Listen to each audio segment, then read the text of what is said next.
Mon podcast IMO. Bienvenue dans ce nouvel épisode de mon podcast IMO. Chaque jour, un focus sur l'actualité de l'immobilier avec un invité. Et aujourd'hui, nous recevons Ludovic Usieux, cofondateur et président d'Artemis Courtage. Bonjour Ludovic. Bonjour Fred. Alors aujourd'hui, vous êtes avec nous parce que vous venez d'organiser une web conférence Crédit immobilier, à quoi s'attendre, avec différents points qui ont été abordés, à la fois sur les tendances dégagées depuis le début de l'année, sur les emprunteurs, sur les perspectives aussi à venir, et puis des conseils, les conseils d'Artemis Courtage. En deux mots, pour commencer, Artemis Courtage, ça existe depuis 12 ans, malgré la crise sanitaire, économique.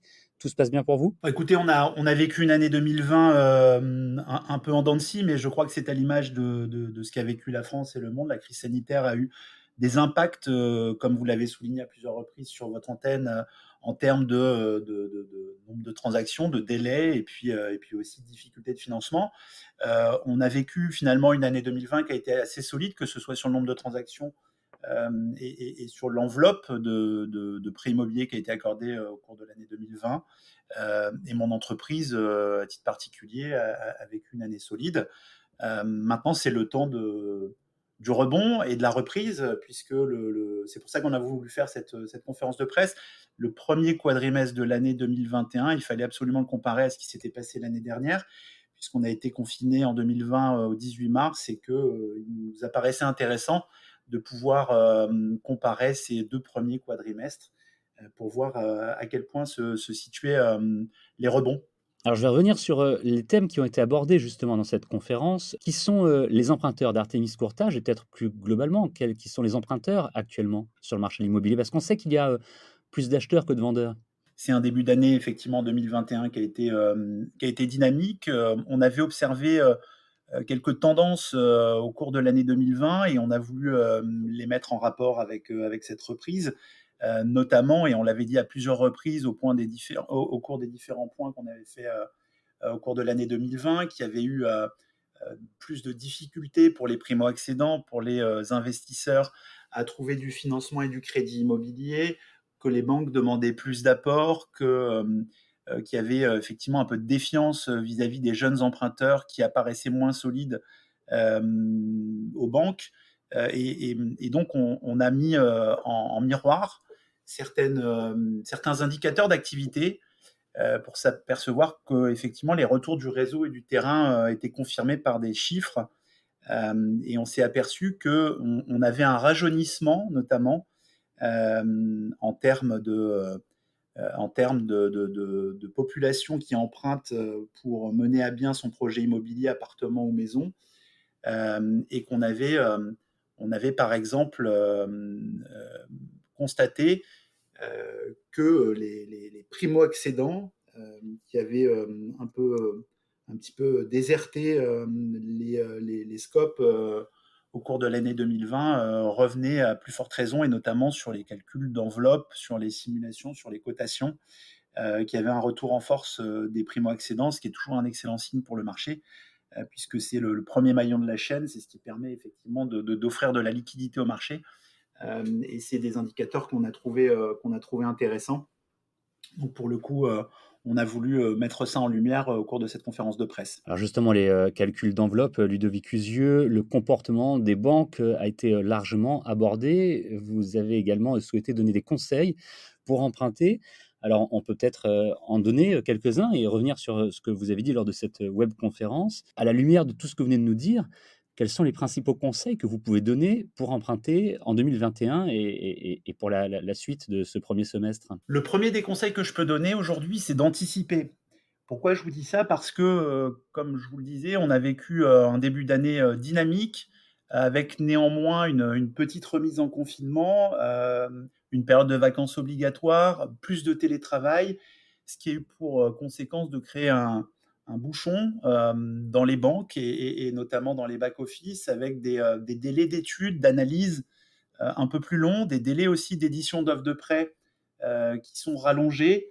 La même façon, dans les compagnies d'assurance, quand vous demandez à assurer votre crédit immobilier, que ce soit par l'intermédiaire de votre banque ou d'une compagnie d'assurance individuel, les délais sont aussi un peu rallongés s'il y a des formalités médicales. Donc le 1er des conseils à donner, c'est effectivement d'anticiper, de préparer son projet, d'avoir recours, au courtier ou au banquier pour, figer une capacité d'emprunt, ne pas en sortir pour, rester dans les, sacro-saints 35 de charges, assurances comprises, que doit représenter la mensualité, à l'intérieur de vos revenus.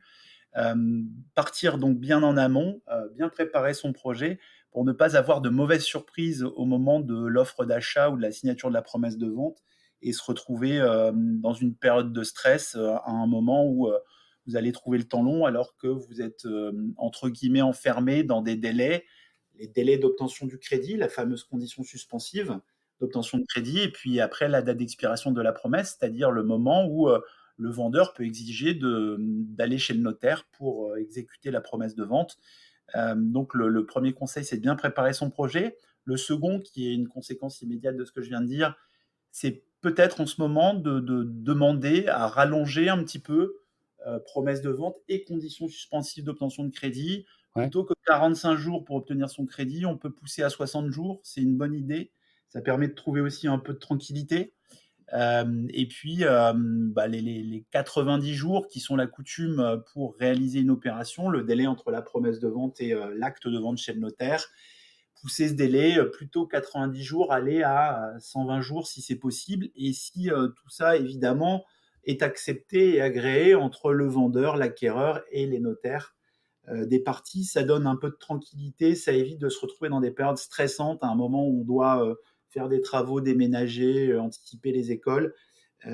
C'est pas mal d'avoir ce conseil en tête et de savoir qu'en ce moment, c'est un peu plus long, qu'en fin d'année dernière ou que l'année précédente, et c'est dû effectivement à la bonne santé du marché, ce qui est une bonne nouvelle et puis à ce bouchon qui a été créé un peu artificiellement avec la remise en confinement, ce qui a, eu pour effet voilà, de créer un bouchon, à l'intérieur des back office des banques. C'est un petit peu plus difficile qu'avant ou pas forcément, ça dépend du dossier, d'obtenir, un crédit et d'obtenir un crédit rapidement avec un faible apport? Alors on va dire effectivement qu'emprunter sans apport aujourd'hui, c'est vraiment l'exception. Je dirais que le principe est le suivant: si vous voulez financer, une résidence principale, aujourd'hui, le bon conseil, c'est, quand c'est possible bien évidemment, d'arriver avec tous les frais annexes en apport, représentés, par les frais de notaire, les éventuels frais d'agence, les frais de garantie, les frais de dossier.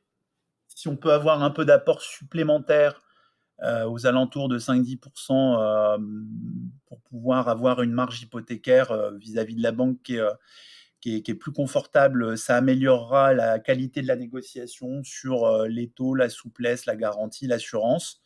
Donc on va dire au minimum les frais et si on peut avoir en plus des frais 5 ou 10 pour financer une résidence principale, c'est bien.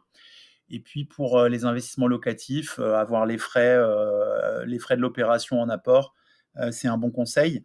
Parce que je rappelle, on commence à vivre avec depuis quasiment 1 an et demi maintenant, mais la recommandation du Haut Conseil à la stabilité financière demande aux banques de respecter, dans la majorité des dossiers, un ratio d'endettement de 35 assurance comprise. Ça veut dire que la mensualité du crédit, amortissement de ce que vous empruntez, les intérêts du crédit, plus l'assurance, doit représenter 35 de vos revenus totaux du ménage. Et si vous sortez de cette recommandation qui est en train de devenir une norme, l'aléa est plus grand et vous pouvez voir votre dossier refusé alors que d'autres fondamentaux sont bons, le reste à vivre, un peu d'épargne, de précaution, et cetera, et cetera. Vous pouvez aller quand même devant des refus et donc le second conseil, c'est effectivement au moment de la préparation de votre dossier, de figer un montant à emprunter et de ne pas en sortir. Merci beaucoup pour, tous ces conseils, Ludovic Cusieux. Je rappelle que vous êtes, cofondateur et président d'Artémis Courtage.